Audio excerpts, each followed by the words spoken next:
पेरियार एक तमिल नाम है जिसका अर्थ है ऋषि या एक बुद्धिमान व्यक्ति। पेरियार ईवी रामासामी नायकार का जन्म 1879 में तमिलनाडु के ईरोड जिले के तेलुगु जाति के व्यापारी किसानों के एक परिवार में हुआ था। वो एक नास्तिक और तर्कवादी व्यक्ति थे। उनकी कब्र के पास, क्योंकि पेरियार ने दाह संस्कार के बजाय दफनाए जाने पर जोर दिया था, तो उनकी कब्र पर लिखा हुआ है कि जिन्होंने भगवान को बनाया वो मूर्ख था, जिसने उसके नाम को फैलाया वो बदमाश, और जो उसकी पूजा करता है वो बर्बर है। पेरियार तमिलनाडु में गैर ब्राह्मण राजनीति के अग्रदूत थे। वे अपने लेखों के माध्यम से गैर ब्राह्मणों पर सार्वजनिक बहस को मुख्य धारा में लाए। वो अक्सर कुडियारासु और रिवोल्ट में प्रकाशित अपने लेखों के माध्यम से विभिन्न समूह के लोगों को आमंत्रित करते रहते थे। रिवोल्ट सेल्फ रेस्पेक्ट मूवमेंट का पहला अंग्रेजी साप्ताहिक था। 1928 से 1930 तक अरासू में स्पष्ट शब्दों में जो ये प्रकाशित होती थी, दोनों पत्रिकाएं 28 से 30 में, तो पेरियार ने अपनी पत्रिका में जो द्रविड़ वर्जन था अरासू में स्पष्ट शब्दों में द्रविडियन शब्द का उल्लेख किया है।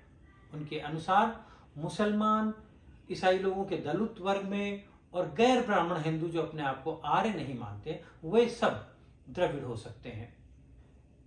तमिलनाडु के लोग उन्हें नए युग के पैगंबर के रूप में बहुत सम्मान करते थे और उन्हें दक्षिण पूर्वी एशिया का सुकरात भी कहते हैं। पेरियार को उसके अनुयायियों द्वारा देवता घोषित किया गया है, जिन्हें अक्सर वे तमिलनाडु के सफेद दाढ़ी वाले राजा के रूप में बुलाते हैं। पेरियार ने हिंदू देवताओं का, हिंदू देवियों का उपहास किया। उन्होंने सनातनी हिंदुओं का क्रूर मजाक उड़ाया।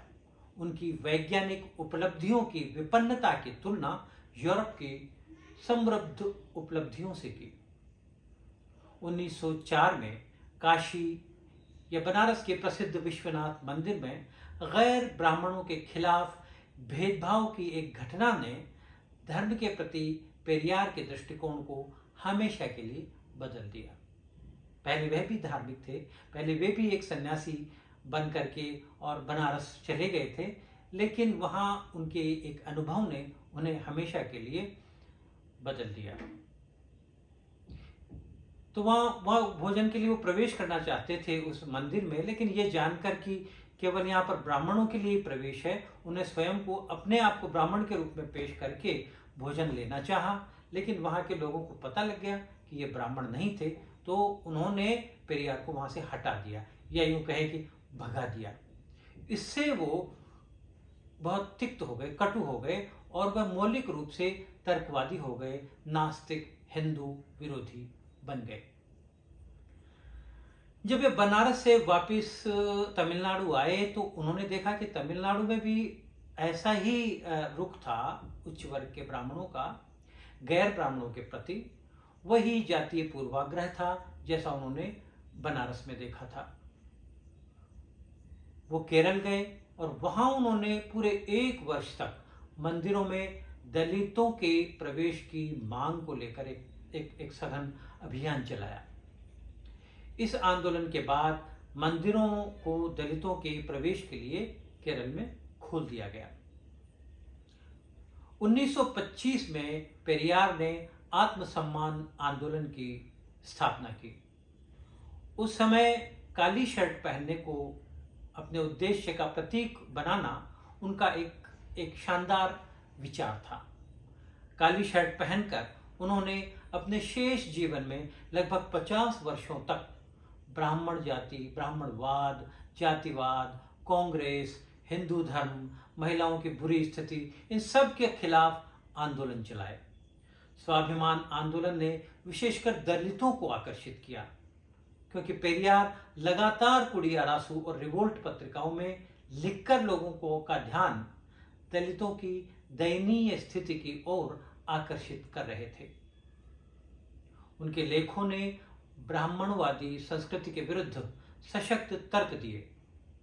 दलितों के बारे में पेरियार ने एक बार लिखा था कि उन्हें उन सामान्य विशेषाधिकारों से भी वंचित कर दिया जाता है जो सूअरों या पशु साम्राज्य के अन्य दुष्ट प्राणियों को भी नहीं दिए जाते। उन्हें हजार हजार तरीकों से अपमानित किया जाता है। उन्हें आम सड़कों, तालाबों, मंदिरों और अन्य सार्वजनिक स्थानों पर जाने की अनुमति नहीं, वहां प्रवेश से उन्हें वंचित किया जाता है। पेरियार के लेखन का लोगों के मन पर जबरदस्त प्रभाव पड़ा। मध्यम वर्ग और निम्न वर्ग के गैर ब्राह्मणों ने पहली बार सोचना और सवाल करना शुरू किया। उन्हें पता चला कि उच्च वर्ग के लोग किस प्रकार उनकी उपेक्षा और अपमान कर रहे थे। यह जानकारी होने के बाद, यह जागरूकता होने के बाद वे क्रोध से भर गए।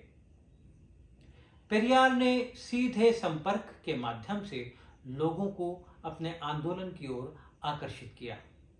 शिक्षित स्वयंसेवक अपने हाथ में कुछ समाचार पत्र लेकर जनता के पास जाते, उन्हें जनता के सामने जाकर उन पत्रों को पढ़ते और अपनी आइडियोलॉजी के हिसाब से उन समाचारों की व्याख्या करते थे।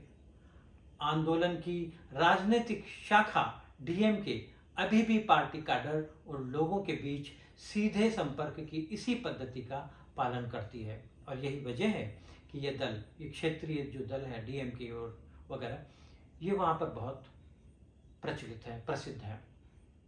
तो तमिलनाडु में हिंदी विरोधी आंदोलन में पेरियार के योगदान को हम नज़रअंदाज नहीं कर सकते।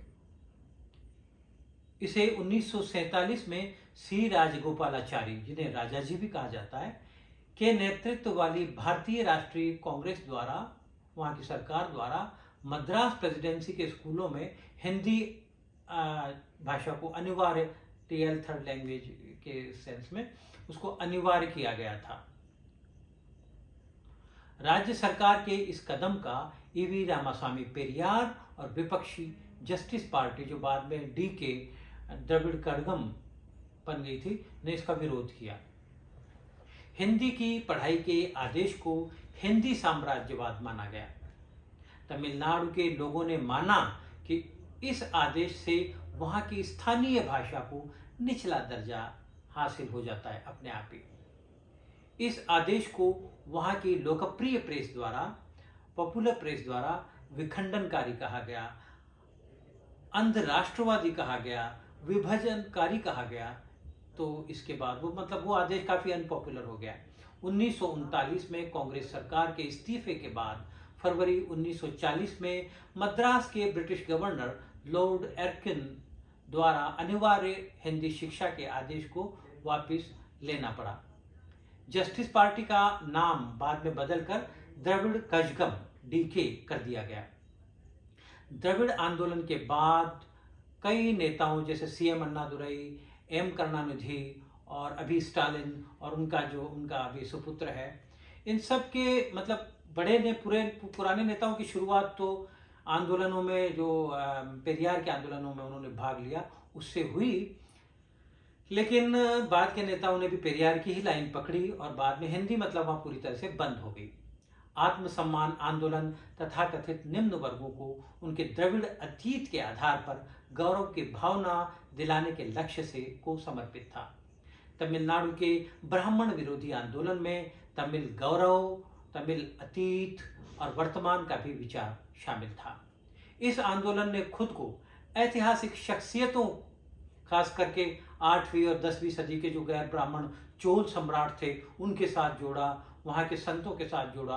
आंदोलन की सफलता को देखते हुए भारत के अन्य राज्यों के राजनीतिक दल भी अपनी क्षेत्रीय पहचान को ऐतिहासिक शख्सियतों के साथ जोड़कर अपनी राह पर, उसी राह पर चलने की कोशिश आज भी कर रहे हैं। जैसे हम देखते हैं कि शिवसेना में ऐतिहासिक शख्सियत के साथ उन्होंने अपने आंदोलन को जोड़ा है और उन्होंने भी मद्रास आंदोलन, तमिल आंदोलन की तरह हिंदी साइन बोर्डों को उसी तरह वो रंग देते हैं और लोकल भाषा में लिखवाते हैं, जैसा कि सुदूर दक्षिण में पेरियार ने किया था। शिवसेना और बहुजन समाज पार्टी जैसे विभिन्न क्षेत्रीय राजनीतिक दलों के सुप्रीमो भी अपने गरीब अनुयायियों में गर्व की भावना पैदा करने के लिए बड़े बड़े सजे सजाए सिंहासनों पर वो बैठते हैं। खैर चलिए, फिर हम वापस तमिलनाडु आते हैं और वहां की राजनीति को समझने का प्रयास करते हैं। 1967 के राज्य विधानसभा में चुनाव में मध्यम और निम्न वर्ग के समर्थन से डीके की द्रमुकजगम की जीत हुई और उस जीत ने उस क्षेत्र में बड़े पैमाने पर सामाजिक और राजनीतिक परिवर्तन की शुरुआत की। इसने क्षेत्र की सवर्णों की श्रेष्ठता वाली जो सोच है उस पर करारा प्रहार किया। शैक्षणिक संस्थानों और सरकार की नौकरियों में, जो वहाँ तमिलनाडु में पिछड़े समुदायों, अनुसूचित जातियों, अनुसूचित जनजातियों, शारीरिक रूप से विकलांग, पूर्व सेवा पुरुषों आदि के लिए बहुत से स्थान आरक्षित कर दिए गए और केवल 5% स्थान ही उच्च वर्ग के लिए बचे रहे। एक समय में गांवों में ब्राह्मणों के अग्रहारम हुआ करते थे। ब्राह्मणों के लिए अलग सड़कें होती थी जहां किसी को चलने की इजाजत नहीं होती थी। अब ये सब समाप्त हो गया, अब ये सब खत्म हो गया। एक नई राजनीति तमिलनाडु में प्रारंभ हो गई। अब वो दूसरी अति पर भी जाने लगे। बहुत, जैसे हम देखते हैं फ्रांस की क्रांति हुई तो क्रांतिकारियों की सत्ता आई और वहाँ पर फिर रेन ऑफ टेरर, आतंक का साम्राज्य हो गया। तो एक अति से दूसरे अति पर वो चले गए और बाद में फिर एक बीच का रास्ता निकला। इसी तरह से तमिलनाडु में भी पहले एक अति थी, फिर ये आंदोलन हुए, डीके डीएमके ये सरकारें, एआईएडीएमके ये सरकारें आई और फिर वो दूसरी अति पर जाने लगे। सवर्णों पर उन्होंने काफ़ी अपमान किया, मंदिरों को नेग्लेक्ट किया और वहाँ ब्राह्मणों पर उनको मतलब उनके साथ भेदभाव करने लगे, इस तरह की। तो वो स्थिति भी एक बैलेंस्ड स्थिति नहीं कही जा सकती, लेकिन धीरे धीरे धीरे करके एक मध्यम मार्ग निकलने लगा और वहीं पर सेंटर्ड वहाँ की राजनीति है। हाँ, हिंदी विरोध अब भी है, उत्तर का विरोध अब भी है, ब्राह्मणवाद और उच्च वर्गों का विरोध अब भी है, लेकिन थोड़ा मॉडिफाइड, थोड़ा सा मध्यम मार्ग को लेकर के वहाँ के आंदोलन चल रहे हैं। हमें उन्हें भी पहचान देनी पड़ेगी, उन्हें स्वीकार करना पड़ेगा। हमें यह नहीं कहना चाहिए कि वो वैसे ही हों जैसे हम हैं, जैसा हम चाहते हैं। हर जगह की राजनीति वहाँ की पब्लिक मांग, पब्लिक डिमांड से बनती है। अगर वहाँ के लोग उत्तर के बारे में कुछ कहते हैं तो हमें उसे स्वीकार करना चाहिए, क्योंकि उत्तर भारत के लोग भी वहाँ के लोगों के रंग रूप, वहाँ की भाषा, वहाँ के तौर तरीकों का मजाक उड़ाते हैं। तो हम ये उम्मीद नहीं कर सकते कि वे लोग भी खुद का मजाक उड़ाएं।